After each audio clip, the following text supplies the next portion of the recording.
All right, Rob the Darksider here. The Rob the Darksider Facebook page, Instagram, Twitter, and of course YouTube. And then there's the Jets Fans Uncensored podcast. So check it out, like it, fight with me, do whatever you want, subscribe, all of the things that you would do to make sure you stay in touch, which certainly help out. So today I want to talk a little bit about 3 items that came up today. Now, as I stated a few times, I want to try and do this at least a few times a week, every day if possible, certainly a few times a week. So it's going to be tough for me to stick to one subject in the off season. So I got 3. I got 3 things that came up today that on my mind I see around social media and Jet fans and all the different groups and stuff. And I want to talk a little bit about them. Okay. First one is Kayvon Thibodeau. Now I know I spoke about him last week and talked about how I would love to have him if he was going to be available at number 4.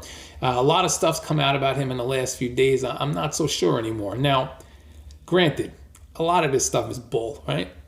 They make up things about players, and then rumors spread around, and then suddenly a guy drops for no reason. Sometimes a guy, is touted as the greatest thing ever, and he drops, and he's picked too early.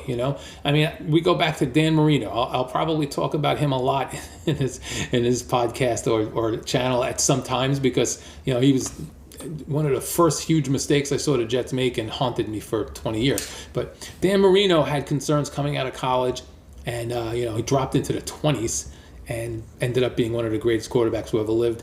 Some people will say he was the greatest. I am one of the ones who put him up there. He didn't win anything, but that is his only thing. If you look at his stats, the guy was a monster. And no one saw that coming. People knew he had the potential, but they let him drop because of concerns. Kayvon Thibodeau is going through some of the same stuff now, and we have no idea how true it is or how not true it is, but it's enough to get me a little afraid and get some red flags going, okay?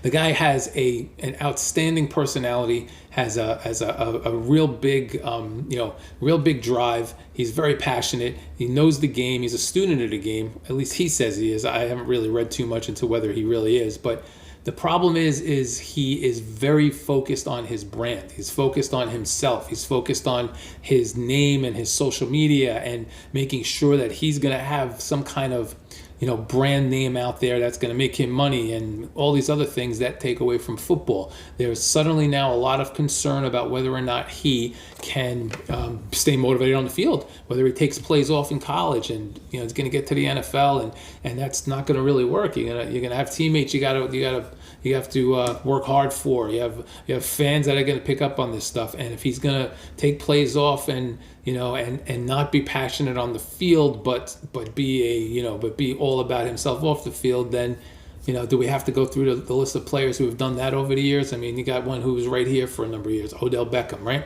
Fantastic football player, got a bad rep because got a bad rap, I should say, or rep, because he was more focused on social media and branding himself. If this guy turns out to be the same thing, then you got yourself a dynamic player, but it could be a little bit of a headache off the field. And if the worst case scenario is true and he's more focused on making sure he makes his money and gets his brand out there, then we got some problems. So a little worried about Thibodeau. The other thing that really worries me now, really worries me is a quote that came from him. And I will be honest and say I did not research this, so I don't know how it was said, what context, but it surely does sound a little scary. He said that there is nothing a coach could teach him that he doesn't already know. Now, you're a 20-year-old kid, 21, whatever he is, coming out of college. You've never played a down of professional football in your life, and the first thing you're going to say before you get drafted is that no one can teach you anything because you're a student of the game and you know so much. That's monster red flag right there. You got a kid that comes up and is not teachable because he doesn't want to learn. Who knows if you can get through to him? Who knows? I mean, let's put it this way. How many guys come into the league, light it on fire, and don't need any coaching at all? Very few, if any. I'm sure even the best players need some kind of coaching. So major red flags on Thibodeau for me. And honestly, I don't even know if I'm pronouncing the frigging guy's name right. Whatever his name is, Kayvon. I'm just going to call him Kayvon right now because I know I'm going to look back at this in a year and his name's going to be something completely different for his last name and I'm going to feel like an idiot. So Kayvon, I'm not so sure about Kayvon anymore. Second topic of 3, okay?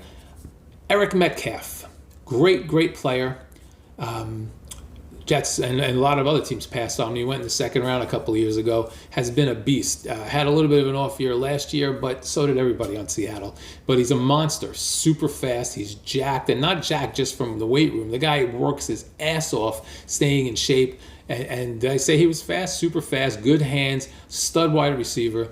A lot of rumors going around. And again, this one, I don't know if it's Jet fans or true rumors from the NFL, but a lot of people are saying that now that Seattle is breaking it all down and rebuilding, why don't we get Eric Metcalf for our 10th overall pick? Now, I don't know if it would take that much. I think it probably would. And my initial reaction was, no way, I'm not giving up the 10th pick for him. But then I think about it, right? Let's break this down for a second, okay?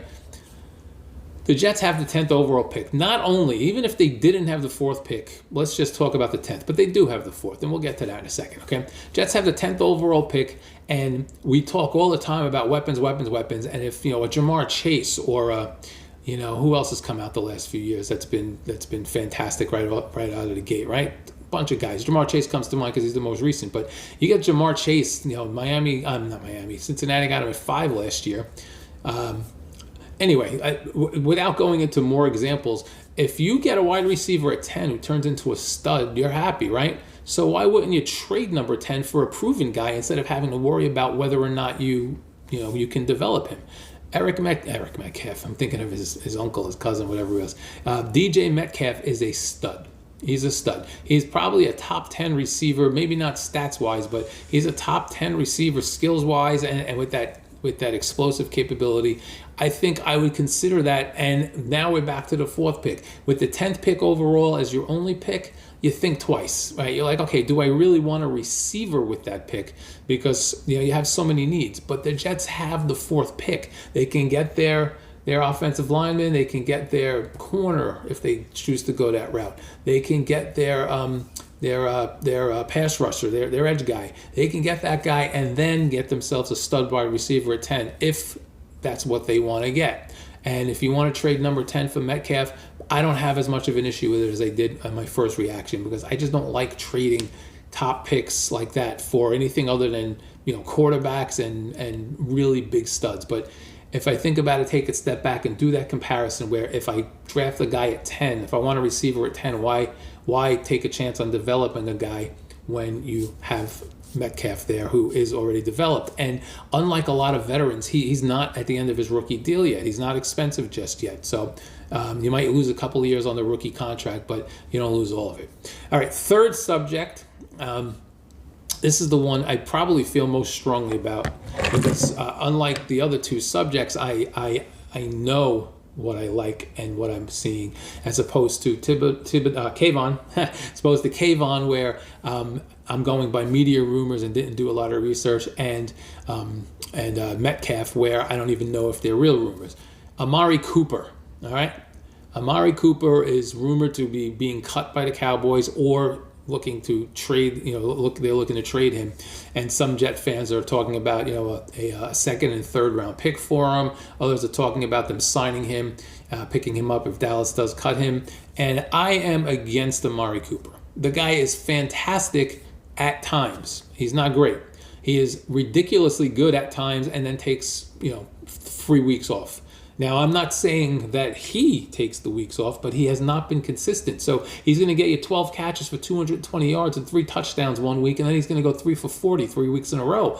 And I don't know if that's the systems he's played in Oakland and Dallas, but that's been Amari Cooper, is inconsistent, big, huge blow-ups, a bunch of no-name games, and then his stats at the end of the year look pretty decent, but you sit there wondering where he went to. And I don't think that's a guy you trade a second and a third round pick for at 27 years old and at $20 million. Now, this is the part I'm unsure about. I don't know if he's due $20 million or if he's going to command $20 million, but either way, I don't go put that money into Amari Cooper at his age, which 27 is still young, but but he's at that veteran level where you're going to have to spend a lot of money to get him. And I'm not willing to give up picks for him. This is not a consistent guy who is putting your team over the top. And that's what I think a number one receiver does. He puts you over the top. He takes your team and makes it much better. He doesn't just improve your offense. He makes your team better. He makes the other team game plan. And I don't know, but I haven't seen Amari Cooper be that guy. He was a little more consistent in Dallas the first year he was there, and he didn't do much last year. And I just can't deal with knowing he's going to blow up one week and then do nothing for a group. It's a series of weeks. I just can't live with that for 2 picks and that much money. Can't do it. So I'm not on the Amari Cooper train. All right. If you are, great. If you're watching on YouTube, please comment below, subscribe to the page, pass this along to your friends. Referrals are the biggest compliment you can give. If you're listening to this on Jets Fans Uncensored, then thank you so much for listening. And please, pass this along to your friends as well. And look me up on social media. Okay, it's Rob the Darksider out for today. We'll talk to you soon.